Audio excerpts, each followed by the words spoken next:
It's news from heaven. Today, heaven acts calmly when spirits are storming. And this is a motif that occurs across this series.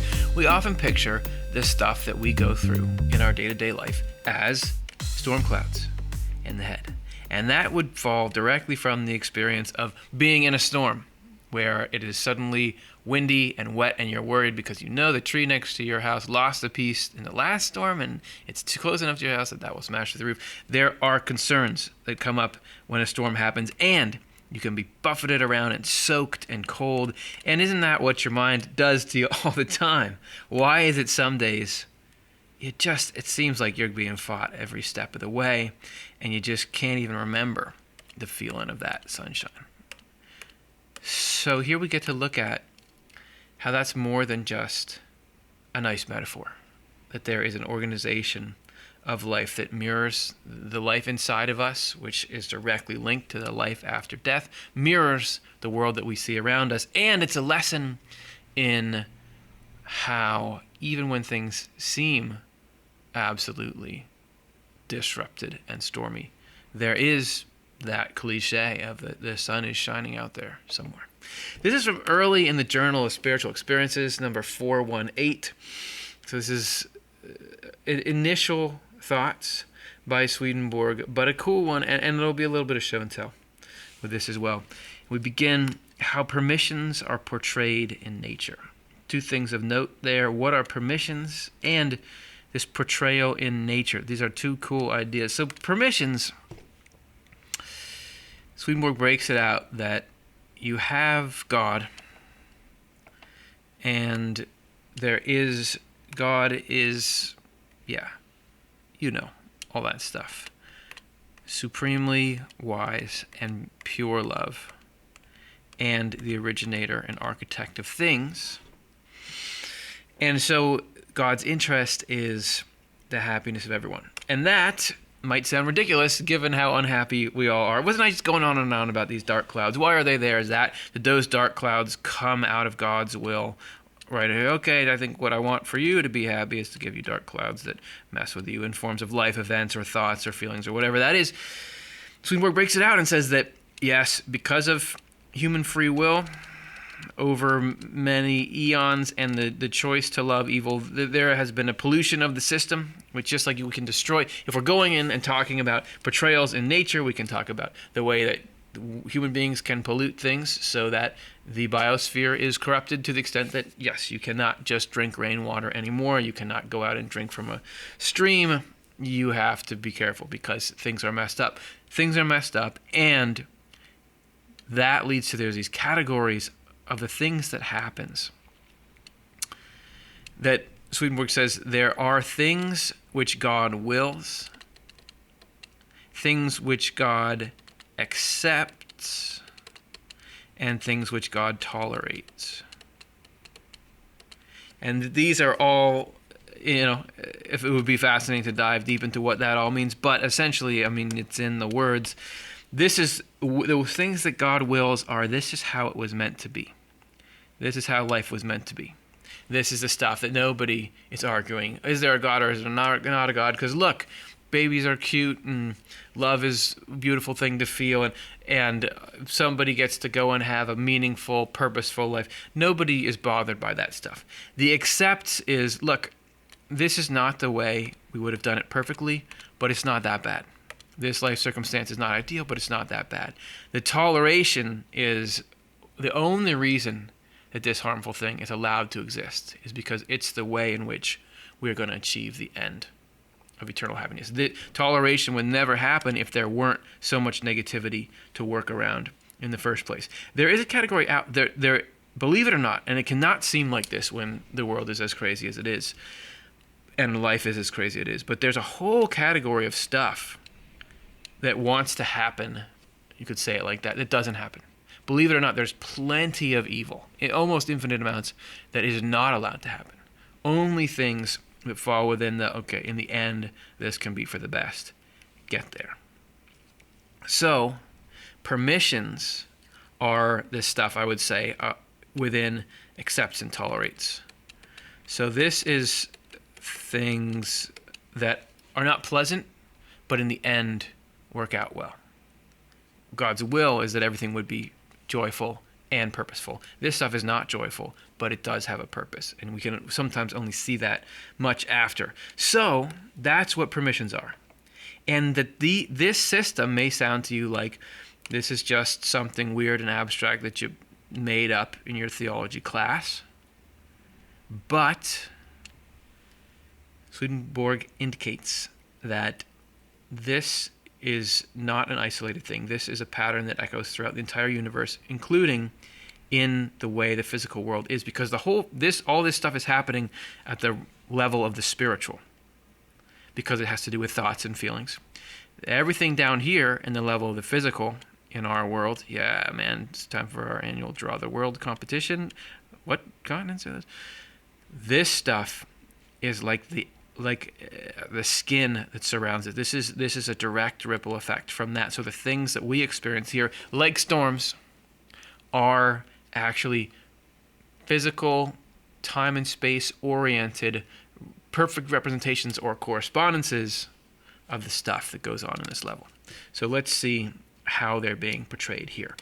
Permissions in heaven are pictured in nature by the threefold or fourfold atmospheres. Threefold or fourfold atmospheres. The one being a step purer than the other. What? Well, let me break it down for you like this. These are the atmospheres. We did not make this graphic. This is from real life. People know that there are levels to the atmosphere, and I think they knew that in Swedenborg's day, although not as refined a way as we do here. I see more than three or fourfold. But the point is, there are distinguishable layers to the Earth's atmosphere. You ever heard people talk about, that's up in the stratosphere? This is what they mean there. And you go out, and you have, the makeup of these different zones differs, and as such, the conditions are different, but they're all interacting with each other. I mean, they rest on each other. And listen, if you didn't know this already, I am no climate scientist. I am no atmospheric scientist, but I know that somehow these things interact. You can see here these little meteorites burn up here, and if they weren't burning up in this atmosphere, we'd be getting hit like the moon does all the time. At least the small ones burn up. So the point is, this stuff all interacts. You remember ozone layer? You remember hearing about, oh no, we're destroying the ozone layer, so don't have CFLs or whatever that was. That's because the ozone layer bounces off some harmful rays, which otherwise would mess with us. These things work together and create habitable conditions on Earth. A step purer, step thinner, step different. They're different composition for each of those. Each subsequent one is composed from the one before and acts upon the next composed atmosphere, both from within and from without, so that in each single part of the last atmosphere, the prior ones are present in their order. Listen, I don't know. I don't know if that's what current science is saying. I don't know what the point we're going to be making here. Doesn't have to have that. Either way, there is something cool that you could actually. What I really love is taking our understanding now of the way these atmospheres are and being able to dig further. And the main point he's making is that this is a picture of your mind. This is a picture of heaven and all of reality. That's what correspondence is, that this stuff that seems purely physical represents all the other layers, because it's the same divine coursing through all of them. The more we learn about this, the more we can know, given we accept the principle that it is a correspondence for this, the more we can know about how heaven and the world of spirits and everything like that works. That's fun. Well, the last atmosphere, and this is where it gets right down into your life and my life. While the last atmosphere is troubled by harsh weather, the one immediately prior to it is working quite calmly, both from without and from within its least parts, thus in the part and in the whole. The atmosphere prior to that does likewise, still more calmly, and the first one most calmly or peacefully, it being the all in all of the following atmospheres, both in their parts and in the whole. In this way, by producing a calm prior atmosphere, and especially the first, acts upon the following atmospheres, and through these upon the last one, and restores equilibrium, however turbulent the last atmosphere may be, from wind or storm. So in the heavens. So it is in the heavens. And so this is, okay, so you're talking to us about how stuff works. What does that mean for us, and what does it mean for heaven and spirits and the stuff we came for in the title? So it is in the heavens between the heavenly beings and the spirits who form, as it were, a last atmosphere where there are storms. So you can see these little clouds here. If you think of this as the world of spirits, this being where our spirits are hanging out right now, where when you die, before you've sorted into heaven or hell of your own accord, you're here. This is the level that really interacts with the minds of people who are living on this planet. Remember, it is not actually in this atmosphere. It is not in time and space. It's essentially another dimension, but you can picture it like this. Above it, let's just say here, in different levels of angels going up, you can have angels here. And so even when things are getting crazy here, when these clouds are building up and there is all kinds of fury in this realm, up here, there's action and there's effort to help and calm, but there's not the same storms up here. And the coolest way to picture this for me is this. I think this is a tropical cyclone, but it's essentially on its way to becoming a hurricane. And this is an extremely destructive force. If you're on the ground, you don't want to be underneath this. But look at, here we are, us taking this picture. And we are not that far away from it. And we're in an airplane and we're totally fine. Because we're up a level in the atmosphere. That even though if you were underneath this, if you were here, you would feel like, as far as I can see, everything is just storm, and there is just chaos and destruction here. But when you get up above, this is the same kind of bright sunny day that it would be if you were way over here. That there is total calm just a little bit above this in the atmosphere, and that this represents how heaven, when it seems like there's chaos and destruction in the world where we are, in the world of spirits, in the lower elements of things. And this is really just a metaphor for, not a metaphor, but an instance of how the divine is actually taking care of everything. That even though it seems like there's so much chaos in life, wasn't I just going on about that a second ago? That, right, this very thing here, if I'm saying that this is the reality, this divine love and divine wisdom and divine care, and that the will is for everybody to end up happily in a heavenly state forever. Even though this is the reality we interact with, which seems absolutely stormy and crazy, that the truth is the long game and the essential reality of things, everything is going in an orderly fashion, that it's going to lead confidently to this, even though we find ourselves in the realm of stormy weather here. That there is layers upon layers of help, and that in every individual storm in your life, knowing that, okay, right above where this is happening, there's angels there who are calm and who are attentive and who are making sure I'll get through this. And then in the layer above that, there are even wiser, even more plugged in, even more powerful angels up there, helping to direct those ones, and all the way up onto God, who is seeing everything. Like, you know that feeling when you're up high and you look down on a city and it just looks like really peaceful and really quaint, even if it's this big, bustling, complex thing. That is getting closer to the view of God. And so that God is seeing, not that God is not locked in to the pain and understanding what we're feeling, but that's the level of, I got this, that God has for it. And you can think about it as, if you've ever been on that airplane where it's been raining all day, but you burst up and it's all cloud free here, it's all sunny.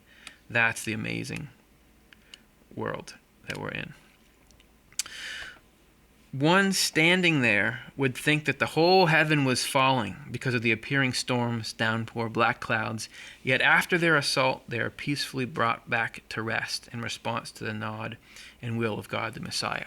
For what it's worth, I've heard, again, let's display how I don't know what I'm talking about, but that hurricanes, one thing that they do is they're this huge heat release for the oceans or the lower atmosphere or something, that they are actually, if you never had them, the heat would be building up much faster in the planet. There is something happening as these things are releasing all this energy. So even there, something is taking place, and that there's an order restored afterwards. And in a hurricane storm here, you might feel like, okay, well, it just caused a bunch of damage. I'm not trying to say hurricanes are good. I'm just using them as an example to say that with God, the storms that come to us in our life, always afterwards, things are more in order than they were before. That's the problem. That's the indication of this presence of heaven that he's describing, peacefully brought back to rest